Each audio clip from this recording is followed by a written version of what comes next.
नमस्कार, आप देख रहे हैं जन टीवी और मैं आपके साथ आकांक्षा पारिक। खबरों की शुरुआत से पहले एक नजर हेडलाइंस पर।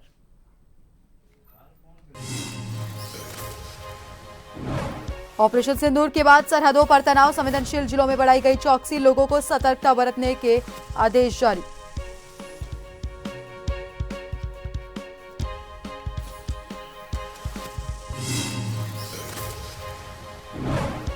चंडीगढ़ में शुक्रवार को हवाई हमले की चेतावनी, शहर में गूंज रही सायरन की आवाजें, प्रशासन ने लोगों से घरों में रहने की अपील की।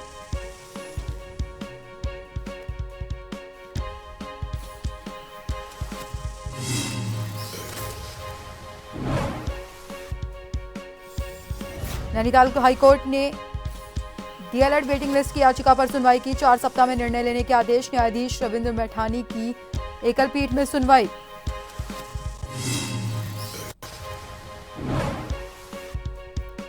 टनकपुर पिथौरागढ़ हाईवे पर सड़क हादसा, अनियंत्रित कार गिरी गहरी खाई में, 1 की मौत, 3 गंभीर घायल, उपचार जारी।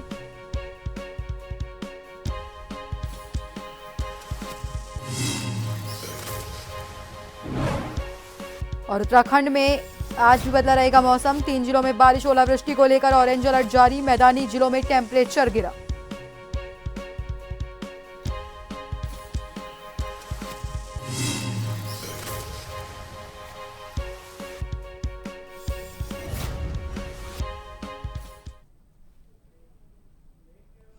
भारतीय सेना ने शुक्रवार को बताया कि पाकिस्तान के सशस्त्र बलों ने गुरुवार और शुक्रवार की दरमियानी रात को पूरी पश्चिमी सीमा पर ड्रोन और अन्य हथियारों का इस्तेमाल करते हुए कई हमले किए, जिन्हें प्रभावी ढंग से विफल कर दिया गया। भारतीय सेना ने सोशल मीडिया पर एक पोस्ट साझा करके बताया, पाकिस्तानी सैनिकों ने जम्मू कश्मीर में नियंत्रण रेखा पर संघर्ष विराम समझौते का कई बार उल्लंघन किया।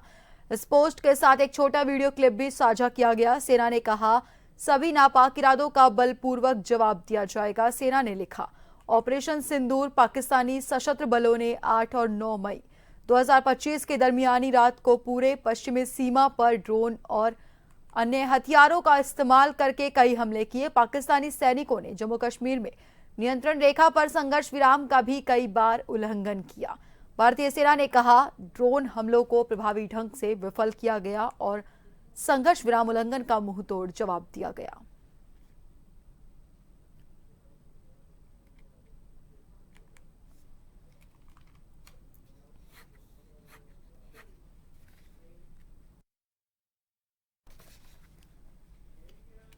चंडीगढ़ में शुक्रवार को हवाई हमले की चेतावनी दी गई, शहर में सायरन की आवाजें गूंज रही है।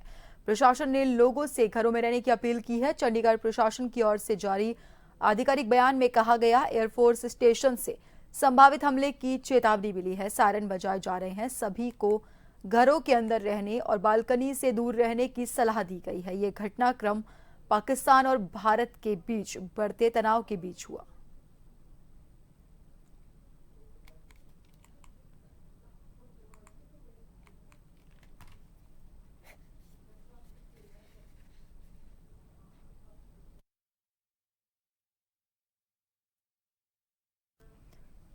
ऑपरेशन सिंदूर के बाद जहां सरहदों पर तनाव है, वहीं केंद्रीय गृह मंत्रालय के आदेश पर संवेदनशील जिलों में चौकसी बढ़ा दी गई है। हरिद्वार में संवेदनशील इलाकों में सावधानी बरती जा रही है, सोशल मीडिया पर निगरानी जारी है, जिससे लोग किसी अफवाह का शिकार ना बने। वहीं सभी क्षेत्रों में मजिस्ट्रेट की तैनाती की गई है, जिससे किसी भी स्थिति से निपटा जा सके। डीएम हरिद्वार कर्मेंद्र सिंह के मुताबिक लोगों को भी सतर्कता बरतने की जरूरत है, क्योंकि कुछ लोग इस समय बाहर से आकर माहौल बिगाड़ सकते हैं।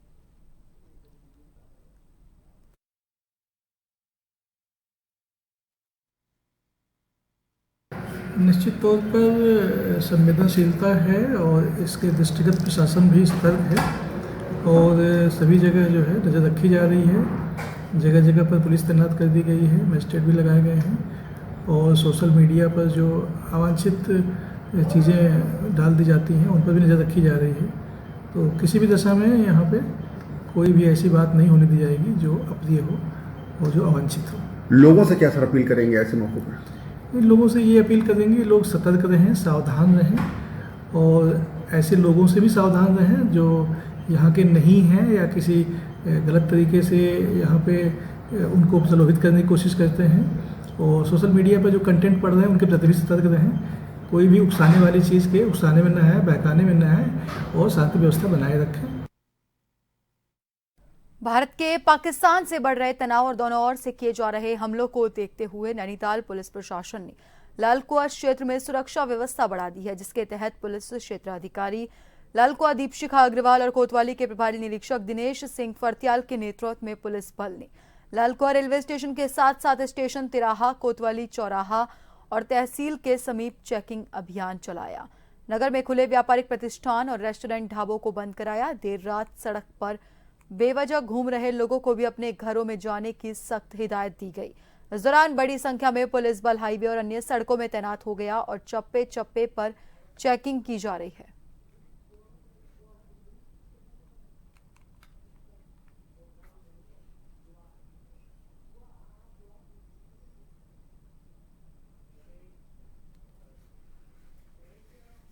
देहरादून नगर निगम अतिक्रमण हटाओ अभियान के तहत विशेष कार्रवाई करता हुआ नजर आ रहा है। निगम द्वारा 100 वार्ड के लिए 5 जैब्रा फोर्सेस की तैनाती की गई है, जो कि प्रत्येक वार्ड में अतिक्रमण के खिलाफ अभियान करती नजर आ रही है। नगर आयुक्त नमामि बंसल के मुताबिक इन जैब्रा फोर्स को सहायक नगर आयुक्त की अध्यक्षता में लीड किया जा रहा है। अतिक्रमण हटाओ अभियान काफी वक्त से देहरादून में किया जा रहा है, हालांकि इसका कोई ठोस निराकरण अब तक नहीं हो पाया। अब नगर निगम का ये कदम कितना कारगर साबित होगा, ये देखना दिलचस्प जरूर होगा।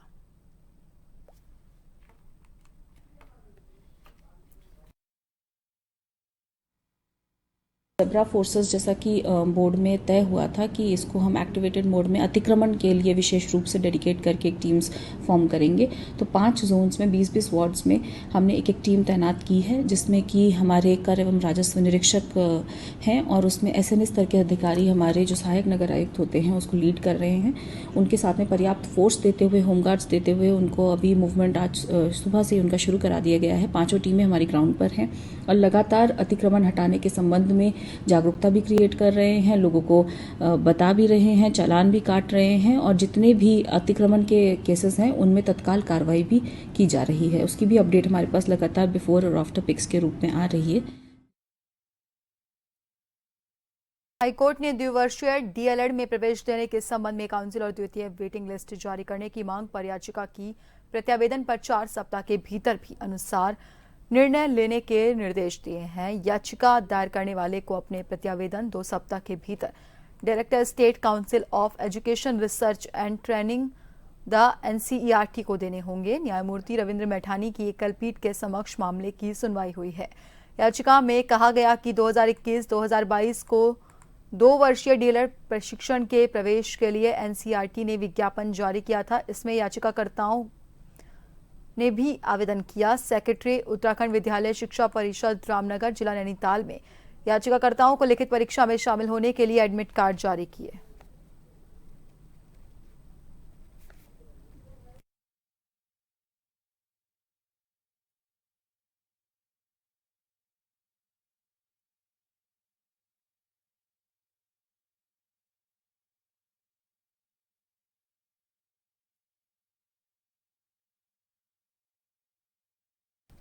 नैनीताल के ओखलकांडा स्कूल में 10वीं कक्षा का एकमात्र छात्र परीक्षा में फेल हो गया। जांच के दौरान पाया गया वो स्टूडेंट पढ़ाई में बहुत कमजोर था और उसे विशेष आवश्यकता वाले बच्चों की श्रेणी में रखा जा सकता था, लेकिन इस छात्र की शिक्षा पर स्कूल प्रशासन और शिक्षकों ने ध्यान ही नहीं दिया।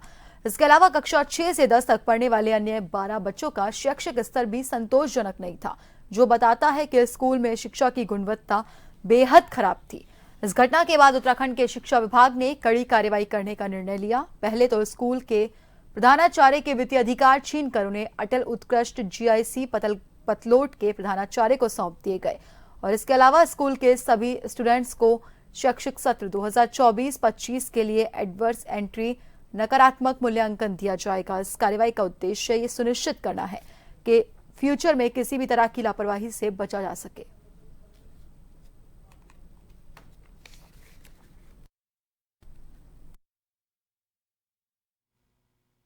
देखिए, ये राजकीय उच्चतर माध्यमिक विद्यालय भद्रकोट है, नैनीताल जनपद का। तो वहाँ संज्ञान में आया था कि इस विद्यालय में हाई स्कूल में एक ही छात्र था और वो अब की बार बोर्ड परीक्षा में अनुत्तीर्ण हुआ है। तो इस न्यूज़ का संज्ञान लेते हुए हमने इस प्रकरण में जांच करवाई थी और हमारे जो मुख्य शिक्षा अधिकारी नैनीताल है उन्होंने इसमें जांच करी थी। उन्होंने कल रिपोर्ट सबमिट करी है जिसमें ये पाया गया कि जो एक छात्र वहाँ पे जो फेल हुआ है, एक तो वो चिल्ड्रन विद स्पेशल नीड्स है और थोड़ा सा पढ़ाई में कमज़ोर था वो बच्चा, और वहाँ पे टीचर्स के 7 पद सैंक्शन हैं और 7 में से एक टीचर को कहीं अन्य आवश्यकता के अनुसार अटैच किया गया है। 6 टीचर्स वहाँ पे कार्यरत हैं, लेकिन वहाँ पे वर्तमान में लगभग 12 बच्चे पढ़ते हैं उस हाई स्कूल में।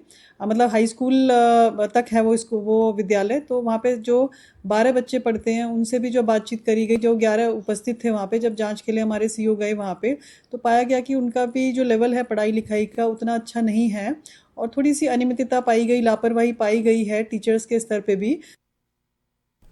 टनकपुर पिथौरागढ़ राष्ट्रीय राजमार्ग में शुक्रवार की सुबह कार जो सुखीडाक के पास अनियंत्रित होकर 100 मीटर गहरी खाई में गिर गई। कार में 4 लोग सवार थे। दुर्घटना में एक युवक की जान चली गई जबकि 3 लोग गंभीर रूप से घायल हुए। दुर्घटना की सूचना पर पुलिस और एसडीआरएफ की टीम मौके पर पहुंची और सभी घायलों को ग्रामीणों की मदद से खाई से बाहर निकालकर टनकपुर अस्पताल पहुंचाया, जिसमें मनोज निवासी बरेली को डॉक्टर्स ने मृत घोषित कर दिया। घायलों में अर्पित, जितेंद्र और अमन यादव है। सभी बरेली के रहने वाले बताए जा रहे हैं जो पिथौरागढ़ घूमने के लिए जा रहे थे।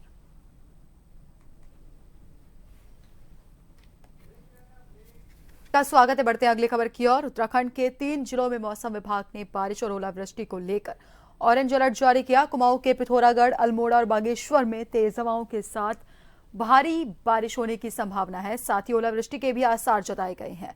इसके अलावा देहरादून, रुद्रप्रयाग, उत्तरकाशी, हरिद्वार सहित अन्य जिलों में बारिश और ओलावृष्टि को लेकर येलो अलर्ट जारी किया। देहरादून मौसम विज्ञान केंद्र की ओर से बारिश और ओलावृष्टि को लेकर पूर्वानुमान जारी किया। मौसम विभाग के निदेशक विक्रम सिंह के मुताबिक पिथौरागढ़, अल्मोड़ा और बागेश्वर में भारी बारिश होने की संभावना है। इन जिलों में तेज गर्जना के साथ ओलावृष्टि भी हो सकती है। साथ ही 30 से 40 किलोमीटर प्रति घंटे की रफ्तार से तेज हवाएं भी चलेगी, जिसे लेकर 3 जिलों में ऑरेंज अलर्ट जारी किया गया ताकि लोग सतर्क रहें।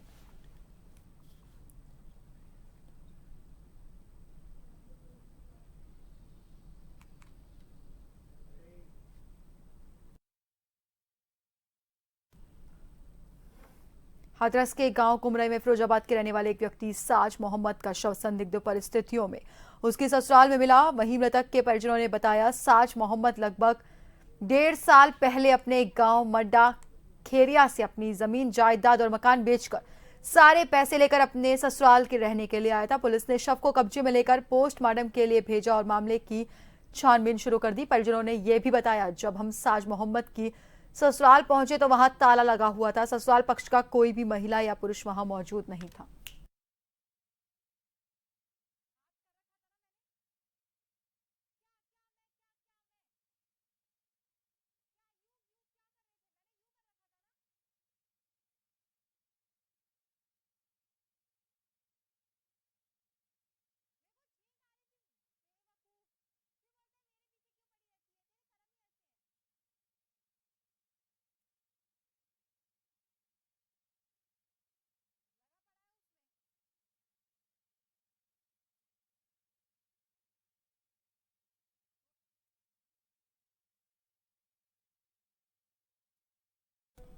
फिरोजाबाद थाना मक्खनपुर के मजार तिराहे से आगे बाउंड्री के अंदर 2 व्यक्तियों के शव मिलने की सूचना पर पहुंचे एसपी ग्रामीण और मक्खनपुर पुलिस ने शवों को पोस्टमार्टम के लिए भेजा। एसपी ग्रामीण अखिलेश भदौरिया ने बताया, शवों के पास से एक मोटरसाइकिल और ग्लास नींबू लड्डू मिले, जिससे ऐसा प्रतीत होता है कि जहरीले पदार्थ के सेवन से मृत्यु हुई है। आशंका है पोस्टमार्टम रिपोर्ट आने पर खुलासा होगा। जांच कर आगे की विधिक कार्रवाई की जा रही है।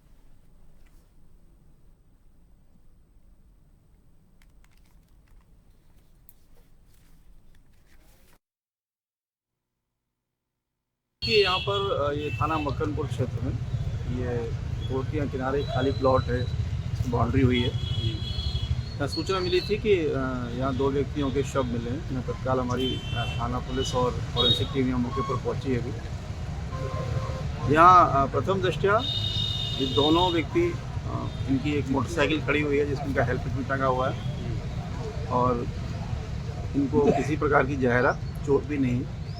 यहाँ ये बैठे हुए थे, 2 पानी के गिलास और एक नींबू और लड्डू यहाँ रखा हुआ मिला है इनके बीच में, और वहीं साइड में रुके हुए मिले हैं ये। ऐसा लगता है कि यहाँ पर ये किसी कारण से आए हैं और कुछ इन्होंने यहाँ पर खाया पिया है। संभवतः उसमें कोई पॉइजनिंग जैसी कोई चीज़ रही होगी। बाकी पोस्टमार्टम में जो इसका भी करवाया जाएगा उससे स्पष्ट होगा इनकी मृत्यु कारण क्या है, लेकिन प्राथमिक रूप से किसी प्रकार का कोई संघर्ष इत्यादि नहीं है, कोई चोट नहीं है। मुरादाबाद में गोकशी करने वाले 5 बदमाशों के साथ पुलिस की मुठभेड़ 7 मई को मैनाठेर थाना इलाके के गांव मोहम्मदपुर बस्तौर में हुई थी। गोकशी की घटना पुलिस को थाना मैनाठेर इलाके के जंगल में बदमाशों के होने की मिली थी। सूचना एसओजी और पुलिस घेराबंदी कर ऑपरेशन किया। पुलिस और एसओजी की संयुक्त टीम ने मुठभेड़ के दौरान 5 बदमाशों को गिरफ्तार किया। 2 अलग अलग थानों के इलाकों में मुठभेड़ हुई। मुठभेड़ के दौरान 4 बदमाशों के पैर में गोली लगी। पुलिस ने घायल बदमाशों का सीएचसी कुंदरकी में भर्ती करवाया।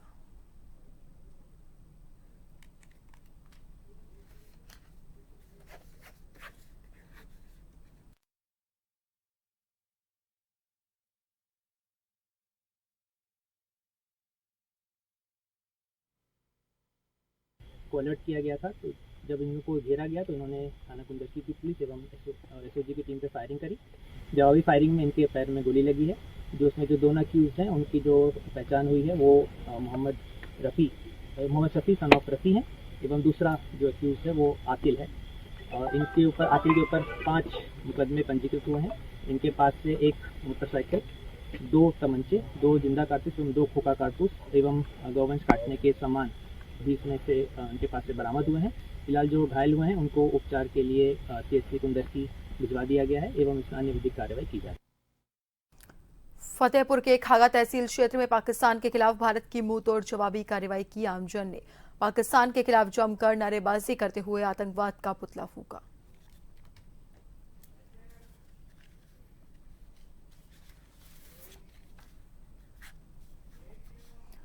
और आखिर में नजर डालेंगे हेडलाइंस पर। ऑपरेशन सिंदूर के बाद सरहदों पर तनाव, संवेदनशील इलाकों में बढ़ाई गई चौकसी, लोगों को सतर्कता बरतने के आदेश जारी।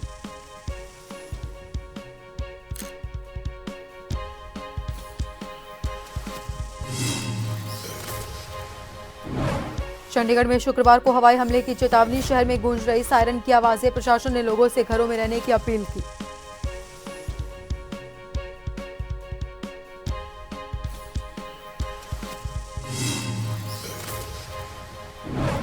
नैनीताल हाईकोर्ट ने डीएलएड वेटिंग लिस्ट की याचिका पर सुनवाई की। 4 सप्ताह में निर्णय लेने के आदेश। न्यायाधीश रविंद्र मैठानी की एकल पीठ में हुई सुनवाई।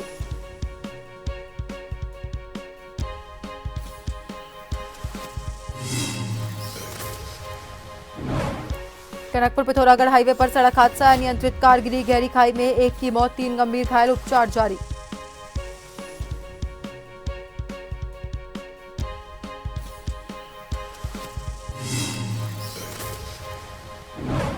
और उत्तराखंड में आज भी बदला रहेगा मौसम, 3 जिलों में बारिश ओलावृष्टि को लेकर ऑरेंज अलर्ट जारी। मैदानी जिलों में टेंपरेचर गिरा।